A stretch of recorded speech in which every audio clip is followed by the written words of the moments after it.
Dios a uno. Si tiene a 12, como en el tiempo de Jesús, usará 12.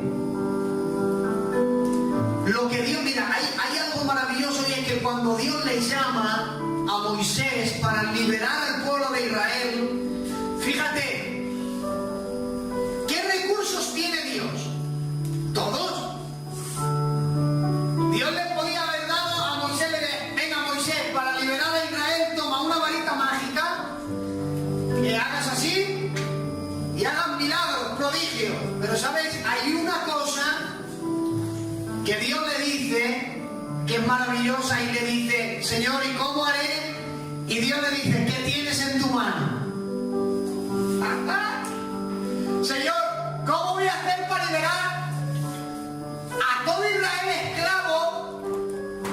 ¿Qué hago, Señor? Y le dice, ¿qué tienes en tu mano? ¿Y qué tengo? Pues tengo una vara. Y dice, pues con eso me vale.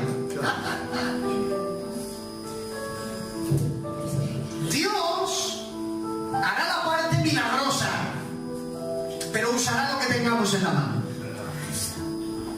Verán, a veces creemos, a veces esperamos un abrazo de Dios, y eso es bueno, pero a veces esperamos que Dios con sus manos y sus brazos Él nos abrace. Y Dios dice, cuando yo te quiero abrazar, envío a alguien.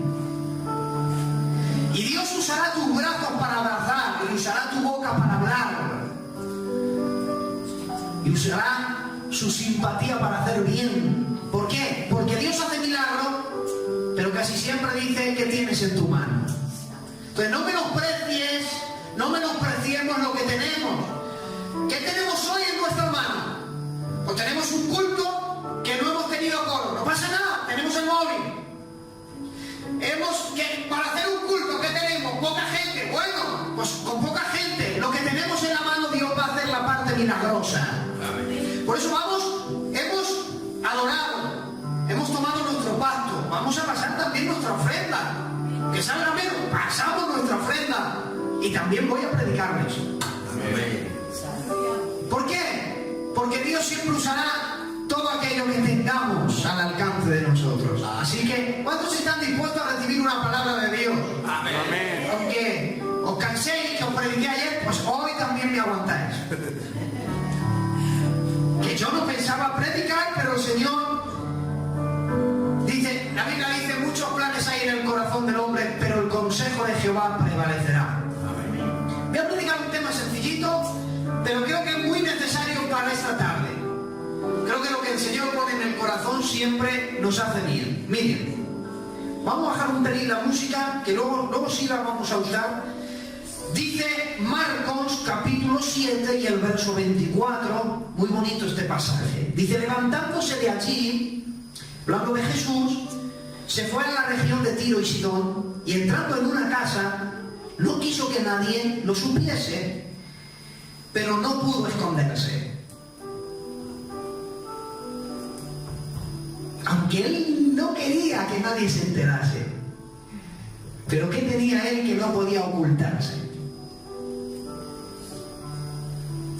Dice, porque una mujer cuya hija tenía un espíritu inmundo, luego que oyó, vino a él y se postró a sus pies.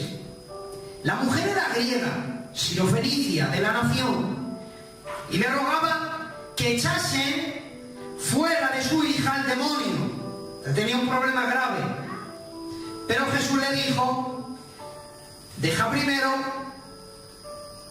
que se sacien los hijos, porque no está bien tomar el pan de los hijos y echarlo a los perrillos. A ver, hermanos, la que se dio aquí, y lo que Dios nos quiere enseñar hoy. Pero ella respondió, sí Señor, pero aún los perrillos debajo de la mesa comen de las migajas de los hijos. Entonces le dijo, por esta palabra, ve, el demonio ha salido de tu hija. Y cuando llegó a su casa, halló que el demonio había salido y la hija estaba acostada en la cama. Alabado sea Dios. Hemos leído este pasaje de Marcos 7:24, pero es curioso que este pasaje también lo registra otro evangelio. Es el evangelio de Mateo. De los 4 evangelios, únicamente el Evangelio de Marcos y el Evangelio de Mateo registran este pasaje. Cuando nosotros analizamos los dos, bueno, aparentemente vemos como una contradicción. Mateo capítulo 15, verso 21, dice saliendo Jesús de allí. Pero Marcos dice estando Jesús en casa. Ahora la pregunta es, ¿dónde estaba Jesús? ¿Quién de los dos se equivoca? ¿Quién de los dos tiene razón? Los dos pasajes tienen razón, pero que están mirando y observando desde puntos de vista distintos. Jesús estaba en la casa, y es verdad lo que dice Marcos, pero esto ocurrió cuando Jesús se iba de la casa. Por eso los dos tienen razón. Estando Jesús en casa y saliendo de allí, o sea, los dos tienen razón. ¿Por qué? Porque esto sucedió cuando Jesús había estado en una casa y había salido de ella. Entonces, no es que la Biblia se contradiga, sino que ambos, cada uno contaba, mira, Mateo era uno, Marcos era otro, y cada uno contaba lo que vivieron. Bueno, Mateo lo que vivió, pero Marcos lo que le contaron desde puntos de vista distintos. O sea, en la Biblia no es que se contradice.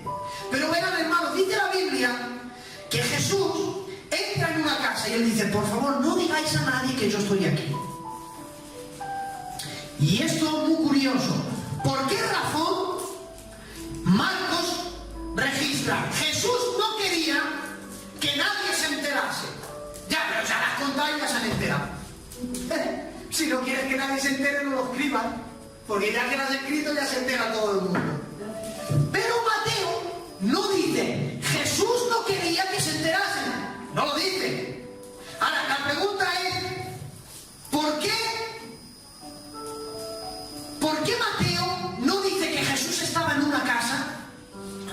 ¿Por qué no dice que no quería que nadie se enterase? Y Marcos dice, estaba en una casa, pero no quería que se enterase.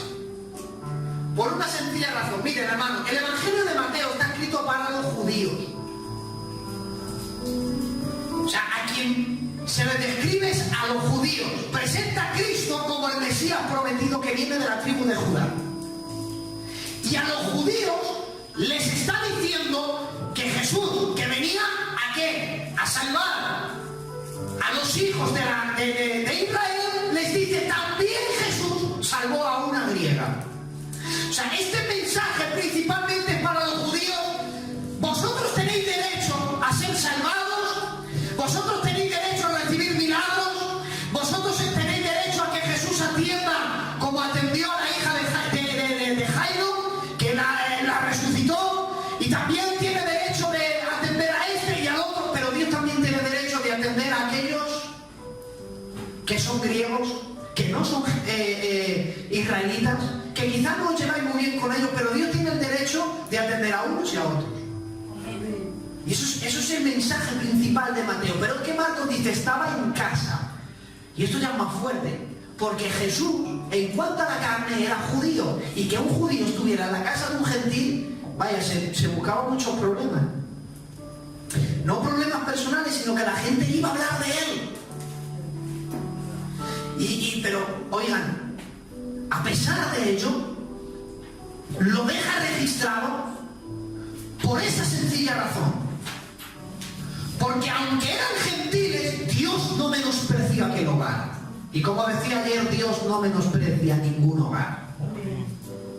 Todos los hogares del mundo, y vamos a resumirlo, como nosotros somos del Campo del Ángel, todos los hogares que componen la iglesia del Campo del Ángel, todos ellos, sin excluir ninguno, tienen derecho a que Jesús llegue a sus casas. Todos los hogares de la iglesia tienen el mismo derecho para que Jesús desde allí obre un milagro. ¿Y cuántos quieren recibir su milagro? Amén. Mira, yo no sé cuántos están esperando recibir un milagro de parte de Dios. Pero yo la he llamado a esta mujer la escuela de la fe. Porque ya verán, ahora ya verán cuando suelte el micro y quiero que visualicen. Vamos a hacer una película de esta escena. Jesús está en una casa. Bueno, apenas se han enterado, venga, vámonos. Y aquellos salen de la casa, no sé cómo, Pero ha llegado a los oídos de una mujer que Jesús, el que hace milagros por todo Israel, está en la ciudad. Y una mujer desesperada, que tenía un problema en su casa, quería solución, y el problema de su hogar, ¿a dónde va a ir a buscar la solución si no es a Jesús? Y él dice, si el Señor no soluciona este problema, mi hija va a morir endemoniada. Y entonces ella, en un acto de fe, dice, yo sé que Jesús puede hacer lo que ningún hombre puede. Y dice la Biblia que deja a su hija en su casa y sale en busca de Jesús. Jesús ya ha salido de un hogar y ya en las afueras, aquella mujer ha tenido que salir de su ciudad, porque para recibir muchos milagros hay que salir muchas veces de muchas ciudades espirituales. Mira, me encanta que dice la Biblia, vete de tu tierra y de tu parentela a la tierra que te mostraré. Vete, y luego dice, a la tierra que te mostraré, futuro. Es decir, Abraham, hasta que no salgas de tu tierra y de tu parentela, yo no te voy a mostrar. A veces queremos que el Señor nos muestre muchas cosas, pero Dios está esperando a que salgamos de muchas ciudades espirituales que nos hacen daño.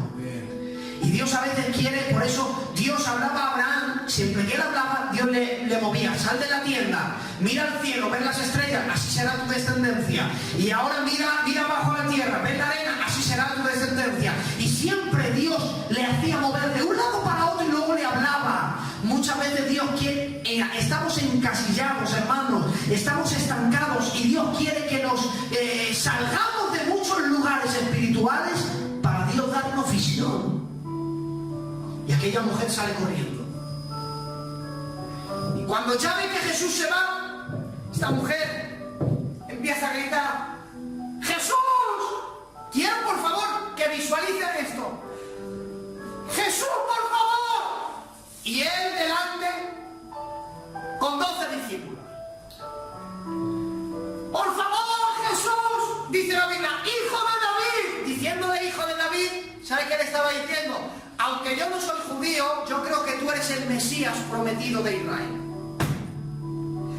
Lo que no creían muchos judíos, lo creía esta mujer. Jesús, hijo de David. O sea, una vez Jesús escuchó al ciego Bartimeo, Jesús, hijo de David, dijo que traerle, que debía sanar. ¿Por qué? Porque el que confesaba eso estaba diciendo, yo creo que eres el Salvador de Israel. Se merecía entonces una atención. Pero usted le dice, Jesús, hijo de David. Y Jesús no se da ni la vuelta. Número 1. Esta mujer ora a Dios y Dios le ignora. Ahora vamos a hacer un examen. Esto es como en el colegio, en los institutos, en la universidad. Esto es universidad espiritual. Dios hoy nos va a hacer un examen a todos. El examen se llama examen de fe. Vamos a ver qué puntuación tenemos. Y no lo vamos a proclamar, pero el Señor nos va a calificar a todos. ¿Estás esperando algo de parte de Dios? No quiero ni que me responda. Cada uno se va a responder a sí mismo, ¿vale? ¿Estás esperando algo de Dios? Seguramente sí. Si no, pues que Dios te siga colmando de esa bendición. Pero yo espero muchas cosas en Dios. ¿Estás esperando que Dios haga un milagro? Seguramente que sí. Vale, ¿qué estás haciendo para que ese milagro ocurra? ¿Saben que a veces ocurren los milagros porque Dios quiere en su sana soberanía? Dios decide hacer un milagro y ya está, porque Él quiere. Pero miren cómo es Dios. Dios es soberano. Sí. Dios puede hacer un milagro sin que se lo pidan. Sí. Pero es que Dios ha encerrado ciertos milagros dentro de la oración. Hay una clase de milagros que Dios decide hacer porque Dios decide hacer, pero hay otros que Dios ha dicho, el milagro que tengo para Marcos, yo sé que Él va a ver, porque Dios es omnisciente, Él lo sabe todo. Y Dios sabe que Marcos llegará un momento en el que necesite un milagro, y Dios de antemano ha cogido ese milagro y lo ha encerrado en una habitación que se llama la oración y le ha entregado la llave. Si Marcos no hace uso de esa llave, abre esa puerta y entra en la habitación y coge ese milagro, él se va a ir al otro lado sin recibirlo. Porque Dios tiene lo que se llama, número uno, voluntad directa de Dios. La voluntad directa de Dios es que las cosas ocurren porque Dios quiere que ocurran. ¿Vale? Una de las cosas, la Biblia dice, llegando el tiempo del cumplimiento, Dios envió a su Hijo. Eso no había nadie que podía frenarlo. Dios decidió que su Hijo iba a morir y ocurrió. Y nadie podía frenar eso. Pero hay otras cosas que ocurren si la gente ora. Y a eso lo llama Dios la voluntad permisiva. Es decir, aunque no estaba en la voluntad directa, pero sí estaba en la voluntad permisiva. Es decir, aunque eso no era para ti, pero eso sí lo voy a permitir para ti. Y ya sea que ocurra la voluntad directa o la voluntad que Dios permita, se cumple la voluntad de Dios. Porque de Dios es la voluntad directa y de Dios es la voluntad permisiva. ¿Me están entendiendo? Mira, yo pongo un ejemplo para que me entiendan más. Ezequías, la voluntad de Dios, ¿sabe qué era? Prepara tu casa hoy que mañana te mueres, Ezequías. Y yo quiero, Ezequías, que te mueras mañana. Porque lo que has hecho ha sido muy mal. Has entregado a todo mi pueblo entero. No está bien. Un juicio mío. Prepara tu casa hoy que mañana te mueres. ¿Sabes cuándo se murió? 15 años después. La pregunta es, pero si Dios todo lo que dice lo cumple, ¿por qué no murió al día siguiente? Porque la voluntad de Dios es que muriera al día siguiente. Pero la voluntad permisiva de Dios es que viviera 15 años más. Pero para que él viviera 15 años más, Ezequías tuvo que hacer algo. Y escoger esa llave, y dice la Biblia, perdónenme, vuelvo su rostro a la pared, empezó a orar a Dios. Y dijo, Señor, acuérdate que desde los días de mi juventud yo te he amado. Y como él usó esa llave y abrió esa habitación, ahí estaba su milagro de 15 años más de vida. Entonces, hay milagros que se reciben sin orar, pero hay otros que Dios está esperando a que ores a Dios. Ahora le pregunto, ¿qué está haciendo para que ese milagro ocurra? ¿Está levantando una cadena de oración para que los milagros ocurran? Eugenio, ¿pero qué tú me dices que Dios puede hacer un milagro también sin orar? Sí, pero no lo sabemos.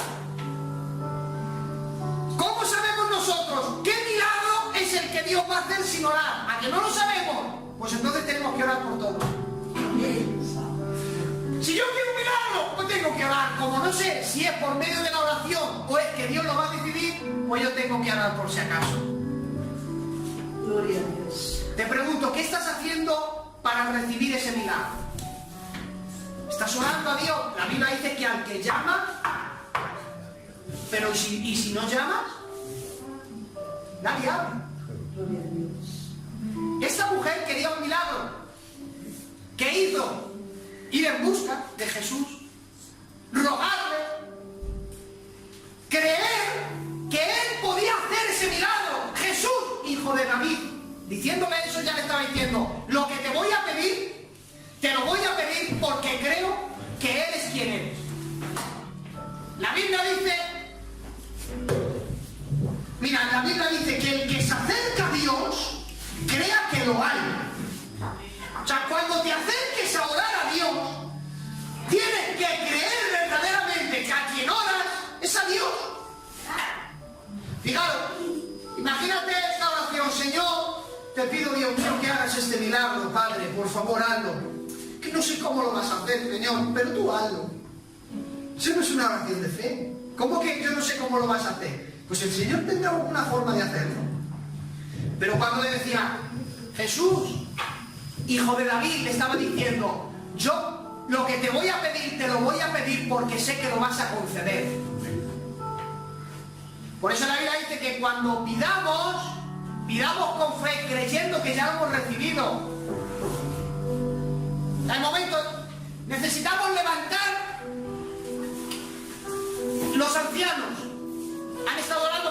Señor, te rogamos que pongas un pastor. Tenemos que orar creyendo que ya lo hemos recibido, que Dios tiene a un hombre en sus planes, que se lo mostrará al responsable y que lo traerá aquí, pero creyéndolo ya. ¿Te das cuenta? Si yo espero un milagro de una sanidad, tengo que orar creyendo que ya lo he recibido. Ya, pero Eugenio, no lo recibo, pero yo voy a orar con esa fe. ¿Por qué? Porque puede que Dios haya escondido ese milagro en la oración y yo quiero dar acceso a ese lugar. Y sale corriendo, Señor. ¿Sabe lo que dice la Biblia? Que Jesús la ignora. ¿Qué harías? Ahora sí, ¿ha visto que les he dicho que íbamos a hacer como una película? Imaginaros que yo soy Jesús y hoy he venido a predicarles a todos. Y de pronto, en medio de este culto, donde he venido rodeado de discípulos, soy alguien importante, estoy aquí atendiendo a la iglesia del Campo del Ángel, pero viene un hombre de afuera que es inconverso, que no le conocemos, y de pronto empieza a gritar desde afuera: Jesús, atiéndeme, por favor. Y Jesús sigue predicando y la ignora. ¿Qué harías si el Señor te ignorara? Diría, bueno, ya no oro más. A veces caemos en el error de que oramos, Miguel, y claro, como no recibo mi milagro pronto, ya para qué. Ya no, ya. Señor, estoy harto de orar, ya no te oro más. Suspendido. Hemos dicho que esto era un examen. Acaba de suspender en la primera pregunta. La primera pregunta suspendía. ¿Por qué? Señor, ya estoy harto de pedirte siempre lo mismo, ya no te pido más. Suspendido. Hemos dicho que la Sirofenicia era una escuela de fe, esto es un examen. Yo te oro, pero me ignoras. Pero aquella mujer sigue orando. Dile al que tienes a tu lado, no dejes de orar.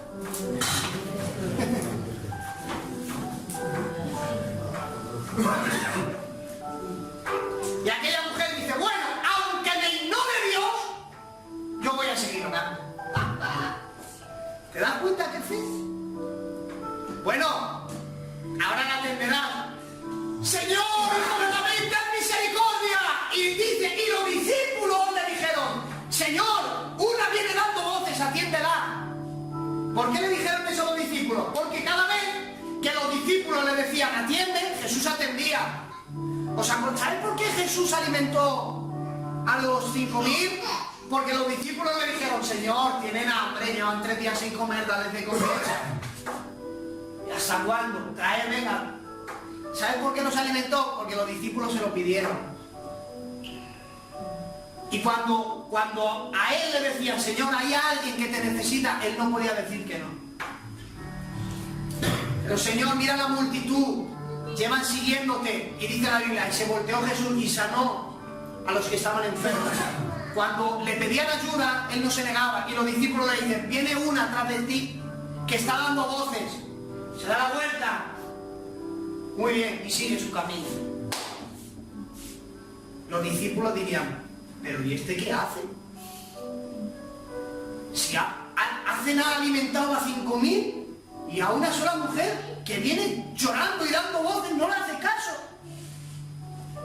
Y entonces los discípulos dicen, uy, si él no le hace caso, es porque esta mujer no tiene derecho de recibir su milagro. Y entonces dice la Biblia que le dijeron, dice, y los discípulos se lo impidieron.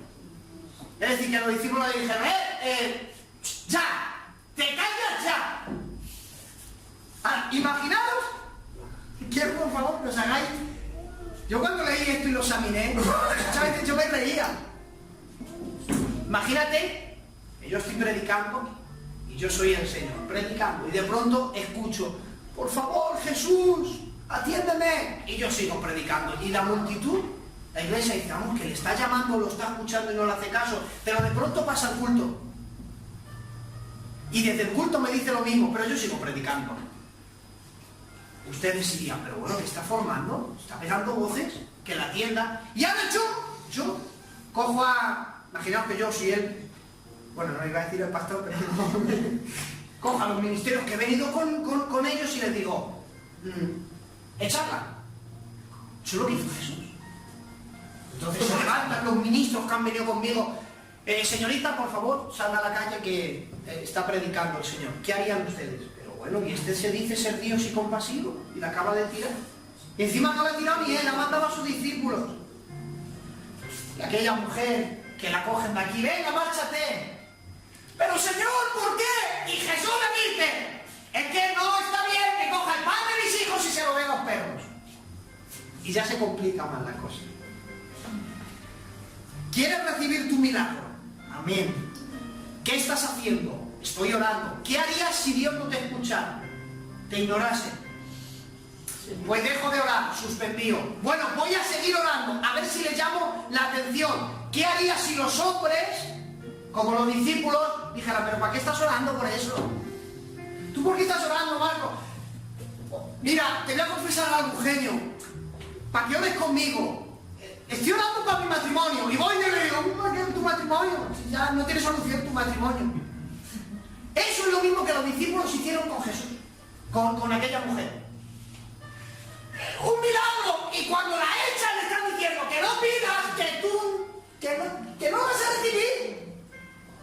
Es como si ahora mismo alguien con fe viene aquí y hace, el tío Antonio, por ejemplo, Eugenio, tengo una petición. Dígame, tío Antonio, vamos a hablar por la iglesia. ¡Habla por la iglesia!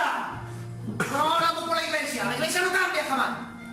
¿Habéis visto qué falta de respeto más grande? Pues eso es lo que recibe esta mujer. ¿Qué vas a hacer cuando los hombres encima se ríen de lo que le estás pidiendo a Dios? ¿Te quitan las ganas de seguir orando? Sí, muy bien, pues has suspendido. Pero ¿cuál es la siguiente fase? Bueno, aunque los hombres se rían de lo que yo le estoy pidiendo a Dios, voy a seguir orando. Y cuando por fin capta la atención de Dios, de pronto imaginaros que en medio de esta mujer la han echado, y cuando se va a la calle, por favor, atiéndeme, le digo yo, pero es que no está bien que coja el pan de los hijos y se lo dé a los perros. ¿Sabes por qué Jesús le dijo eso? Bien. A los judíos se les consideraba personas, a los gentiles se les consideraba animales. Aunque suene fuerte, eso fue un insulto. ¿Ustedes de verdad se imaginan a Jesús llamando a una persona animal? Pues lo hizo. Pero lo hizo con un rostro de dureza. Pero por dentro, Jesús estaba diciendo, ¡ay, si tú supieras que es una prueba! ¡Aguanta, por favor! Jesús estaba haciendo el tour. Mira, cuando la primera vez que ya le dijo, ¡hijo de David!, Jesús estaba diciendo, ¡ay! Le voy a dar una lección de fe a alguien, y ahora vais a ver quién. Jesús decía, callao, no se lo dice, pero por dentro decía, sigue orando, sigue orando, sigue orando. Pero Jesús no se lo dice.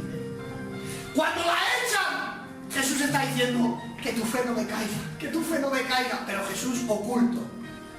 Cuando Jesús incluso le ha dicho, ha recibido algo, ha oído algo que aparentemente va a negar su fe. Imaginaros, ahora otro, que nuestro hermano Miguel, Eugenio, llevo orando un mes para que el Señor me dé una casa. Quiero que ores por mí, porque el Señor me ha puesto en el corazón que tienes una palabra de Dios para mí. Ya lo ven. Y oro yo por él y digo, Señor, bendice a tu siervo, Padre. Mira, Miguel, la palabra del Señor es que Dios no te va a dar una casa. Eso es lo que le pasó a esa mujer. Número 1, la ignora. Número 2, la echa.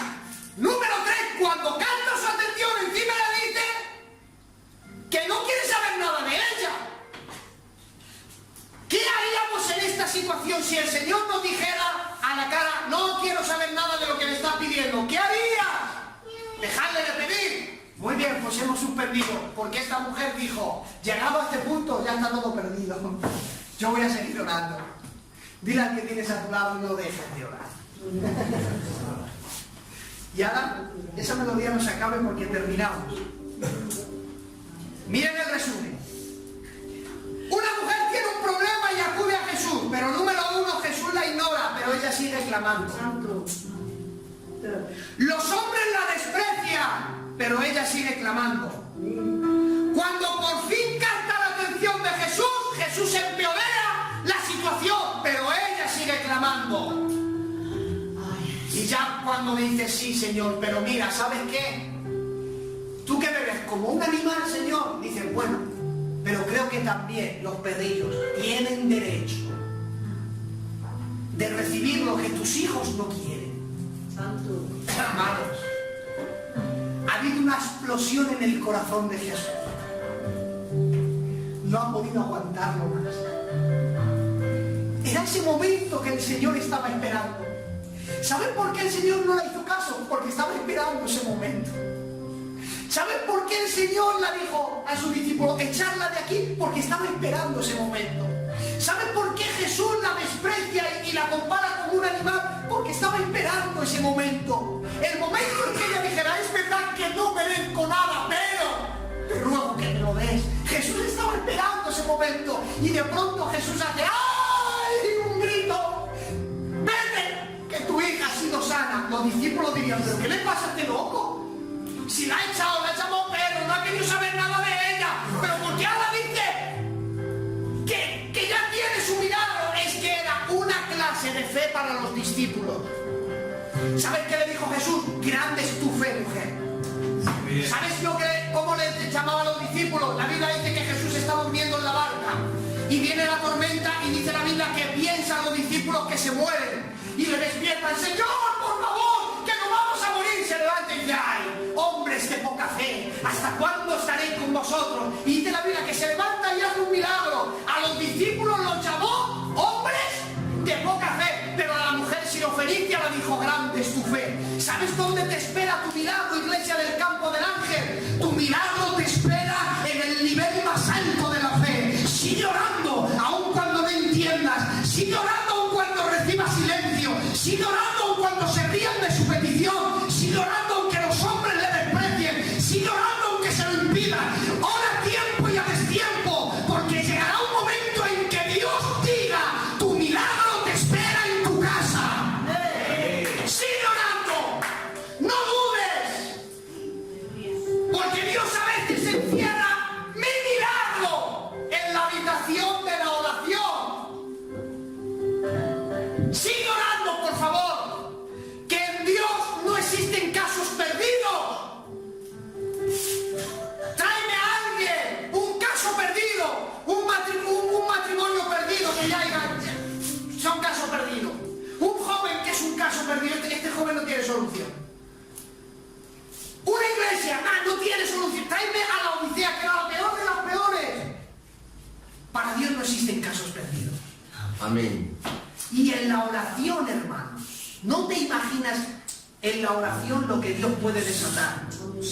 Mira, muchas veces hemos dicho la oración es fuente de poder. No, Dios es fuente de poder, pero la oración nos lleva a la fuente de poder. Santo. Dios puede hacer milagros, Eugenio, sí, pero hay otros que los ha encerrado en la oración. Y Dios hoy nos ha hecho un examen.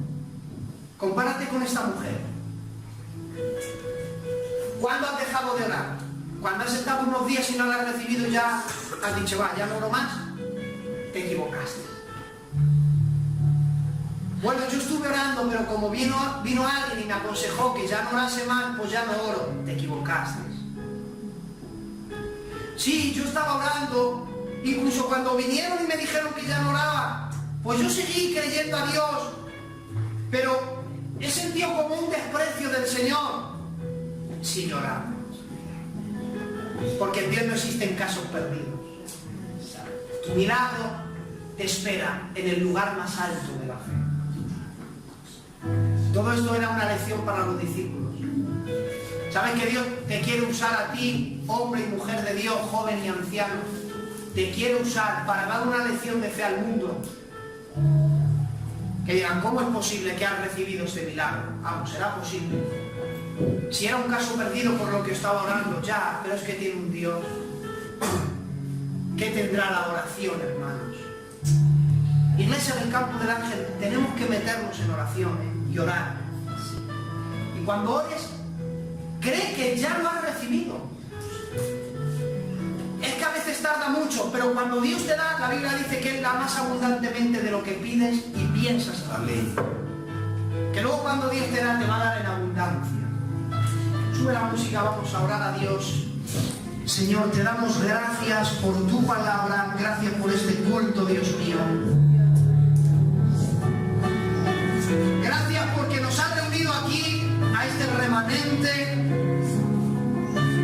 para decirnos, Señor, que no tenemos que dejar de insistir en la oración y de creer que tú eres poderoso para hacer mucho más abundante de lo que pedimos o entendemos.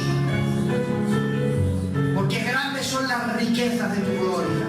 Señor, yo quiero orar ahora en estos momentos por las peticiones de tu iglesia. Aquellas que individualmente están en el corazón de cada uno de ellos. Aquellas que son conocidas y ocultas. Señor, te ruego que cojas a cada una de las peticiones en tu regazo, Dios mío. Y que conforme tu poder, tu gracia, tu misericordia, actúes en favor, Dios mío. Señor, nosotros vamos a esperar en ti, porque creemos que a tu tiempo las cosas serán mucho mejor. Ayúdanos y danos paciencia para esperar. Queremos entrar en esa habitación donde tienes reservado ese milagro por medio de la oración, Padre. Ayúdanos a ser hombres y mujeres de oración. Acrecienta nuestra fe, que seamos hombres y mujeres de grande fe, Señor.